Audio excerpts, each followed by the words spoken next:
Oke, selamat wayaki teman-teman. Balik lagi di channel Bike Explore bersama gue Nanboy. Dan hari ini hari yang cerah, jadi gue mau bahas sesuatu yang menarik tentang sepeda.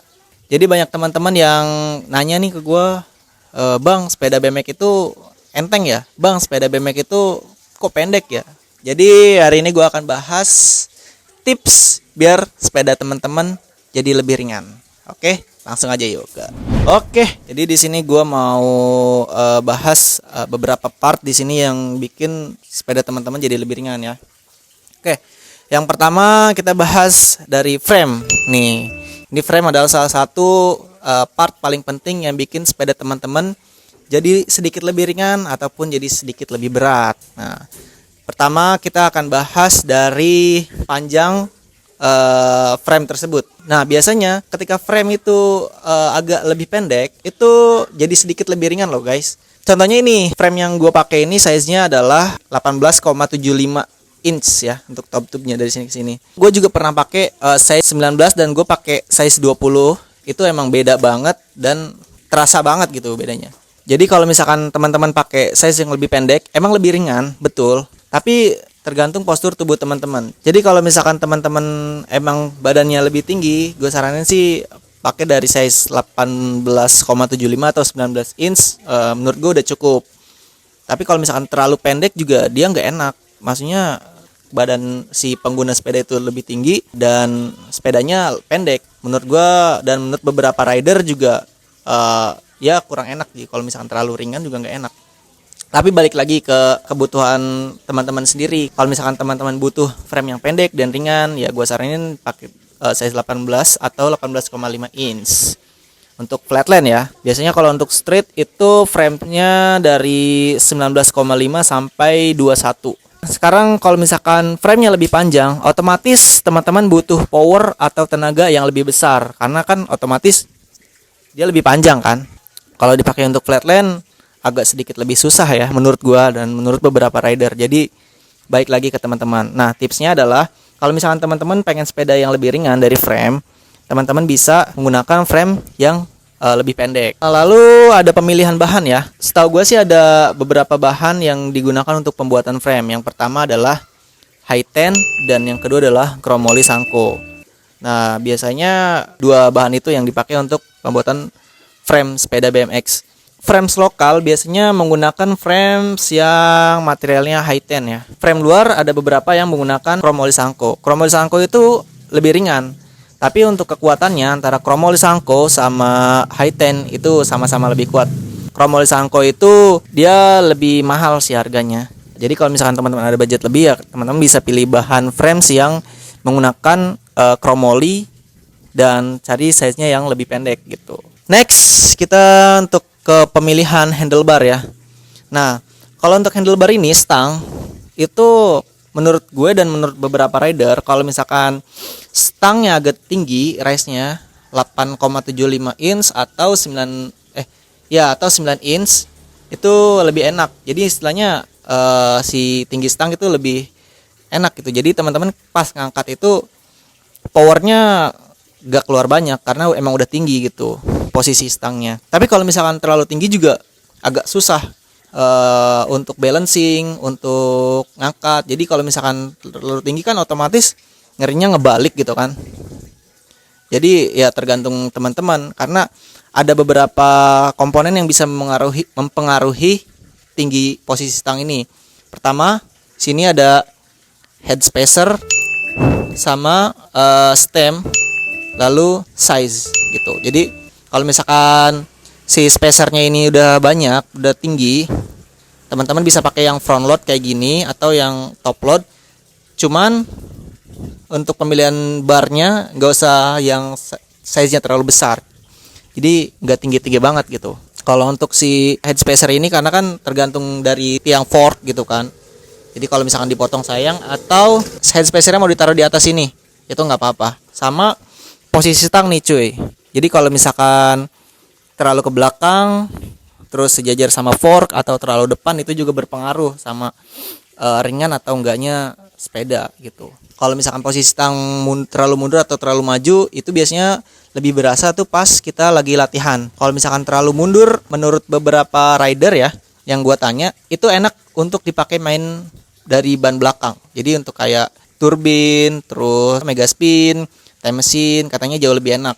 Dan kalau misalkan stangnya agak maju sedikit, itu lebih enak untuk dipakai main ban depan gitu, kayak plastic man dan semacamnya, tergantung kebutuhan teman-teman. Tapi sih gue saranin untuk posisi stang itu nggak terlalu mundur dan nggak terlalu maju juga, jadi sejajar sama fork tuh menurut gue lebih better lah ya, karena kita kan nggak juga main ban belakang terus atau main ban depan terus gitu loh. Jadi menurut gue sejajar sama fork itu lurus, itu udah lebih better sih kalau menurut gue. Oke, next kita ke pemilihan ban ya. Nah, kalau misalkan teman-teman pengen bikin sepeda kalian jadi lebih ringan, itu teman-teman bisa menggunakan ban yang Kevlar. Kevlar ini bentuknya, kalau misalkan teman-teman pengen tahu, bisa cari di Google. Itu bentuknya tuh dilipat-lipat bannya, jadi kayak ban dalam gitu, dilipat-lipat. Itu emang ringan nih. Yang gue pakai ini adalah ban Kevlar, emang lebih ringan sih, walaupun bedanya nggak beda jauh banget gitu, tapi pasti akan berasa kalau misalkan teman-teman pakai latihan. Terus untuk size ban juga berpengaruh. Lebar atau kecilnya sebuah ban itu berpengaruh kalau teman-teman latihan. Kalau bannya kecil, sepeda kalian jadi lebih ringan. Tapi jadi kalau misalkan tapaknya kecil, itu teman-teman bakal agak sedikit lebih susah untuk ngontrol si sepeda. Jadi kemiringannya itu jadi gimana ya? Jadi kalau miring sedikit, ngerinya tuh kepleset. Jadi gue sih saranin kalau untuk flatland, masih ada beberapa size untuk flatland ya. Ada 20 kali 1.5, itu yang paling kecil ya menurut gue untuk flatland. Ada yang 20 kali 175, 20 kali 185, dan 20 kali 195. Size yang better menurut gue dan menurut beberapa rider adalah size 20 kali 175 atau 20 kali 185. Itu nggak terlalu besar dan nggak terlalu kecil. Untuk ringannya pun ya nggak terlalu berat-berat banget gitu. Dan kalau bisa teman-teman pilih ban yang Kevlar yang dilipat-lipat, itu menurut gue lebih top Marco top. Next ada sini pemilihan cranks ini goesan ya. Kemarin gue sempat pakai yang 3 piece ya, yang 3 bagian. Ini gue ganti untuk 2 bagian crank. Tapi perbedaannya adalah crank yang ini asnya bolong tengahnya. Kalau misalkan dipakai latihan itu emang jauh lebih kerasa cuy. Serius gue. Emang gak berasa-berasa banget. Karena kan si crank ini posisinya ada di tengah. Jadi kalau misalkan kalian mau main di ban belakang atau main ban depan itu gak terlalu berpengaruh. Tapi ya kecil sih terasanya. Itu kalau misalkan kalian main ban depan, karena kan ini diangkat gini, itu berasa lebih ringan menurut gua ya. Menurut gua itu berasa lebih ringan. Tapi ada beberapa rider yang crank gak terlalu berpengaruh. Crank juga ada yang berpengaruh kok. Nah betul. Jadi untuk tipsnya pemilihan crank, kalau bisa teman-teman pilih crank yang asnya bolong, sininya nih bolong. Nah terus teman-teman juga bisa pilih crank yang panjangnya itu 165 mm. Jadi lebih pendek. Kalau ini gue pakai 175. Jadi kalau 165 itu lebih pendek, otomatis lebih ringan. Jadi ya tergantung kebutuhan teman-teman. Kalau frame-nya pendek, ya teman-teman bisa pakai yang pendek juga. Jadi biar bisa lebih ringan gitu kan. Yang selanjutnya adalah rims ya, pelek. Yang selanjutnya pemilihan pelek nih guys. Nah kalau misalkan teman-teman, terutama teman-teman yang main BMX flatland, menurut gua teman-teman nggak usah pilih rims yang double wall. Maksudnya double wall di sini, dinding si rims ini ada 2. Jadi bagian luar dan bagian dalam. Itu menurut gua berpengaruh sih kalau misalkan teman-teman riding. Biasanya yang double wall itu digunakan untuk teman-teman yang main BMX street. Karena kan ya teman-teman tahu sendiri, ada jump ya kan, bunny hop dan sebagainya, 360, drop in dan lain-lain. Itu kalau misalkan teman-teman yang main flatland pakai single wall itu udah cukup. Atau kalian mau cari yang double wall tapi yang ringan, ya ada sih beberapa brand yang double wall tapi ringan. Cuman jarang, mending teman-teman pakai yang single wall, itu udah cukup.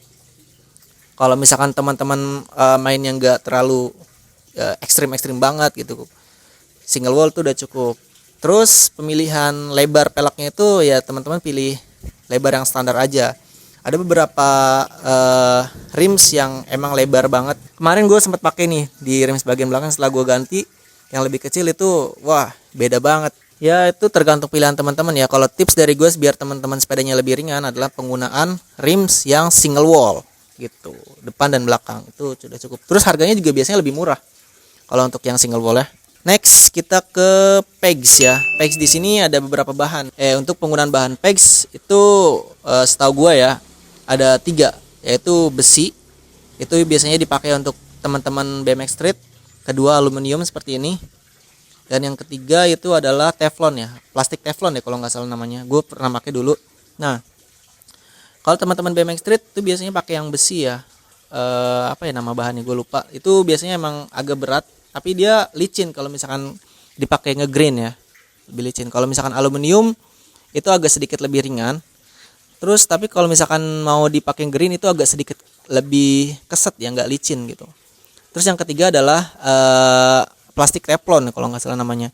Itu ringan karena dia emang bahannya plastik ya, cuman dia ringkih. Jadi kalau misalkan teman-teman jatuhnya agak sedikit lebih apa ya, sudutnya bisa bikin pegs patah, itu bakal patah pegs.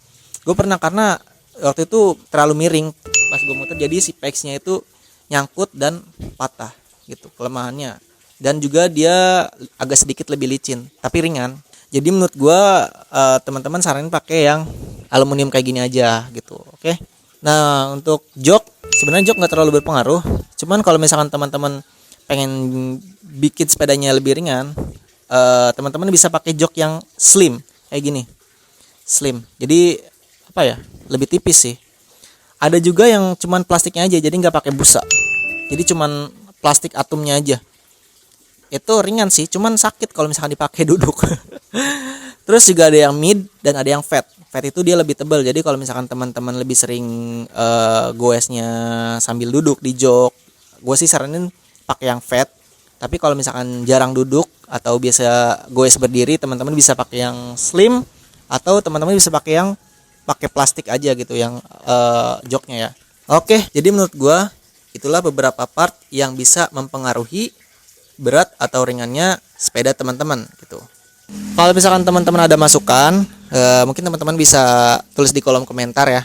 Kira-kira part apa aja nih yang bisa jadi lebih ringan gitu kan? Karena kan teman-teman pasti berpikiran kalau bang BMX tuh enteng ya sepedanya. Sebenarnya nih semua part berpengaruh cuy. Semua part berpengaruh. Ya tapi yang paling berpengaruh ya yang gue sebutin tadi gitu loh. Kalau misalkan ada pertanyaan atau teman-teman ada masukan, ditulis di kolom komentar ya. Kalau misalkan teman-teman suka sama videonya, teman-teman bisa like. Jangan lupa di-share ke teman kalian. Siapa tahu kan teman-teman kalian ada yang pengen ngerakit sepeda, ya biar bisa lebih ringan sepedanya, biar bisa lebih enak dipakai latihan atau cuma sekedar goes. Jangan lupa di-subscribe channel ini, karena dengan subscribe teman-teman bisa membantu channel gue menjadi lebih baik lagi. Kalau ada masukan silahkan tulis di kolom komentar, atau teman-teman bisa DM gue di Instagram di @denanfauzi. Oke, selama pandemik ini gue harap teman-teman kalau misalkan nggak perlu banget untuk keluar rumah, tetap di rumah aja. Kalaupun teman-teman perlu keluar rumah, jangan lupa kenakan masker, dan sebelum masuk ke rumah biasakan cuci tangan menggunakan sabun terlebih dahulu. Oke. Oh iya, selamat menjalankan ibadah puasa untuk teman-teman yang menjalankan ibadah puasa. Semoga pahalanya ngalir terus, dan semoga kita selalu diberikan kesehatan ya, biar gak gampang sakit. Oke, sampai jumpa deh di video selanjutnya ya. Assalamualaikum warahmatullahi wabarakatuh.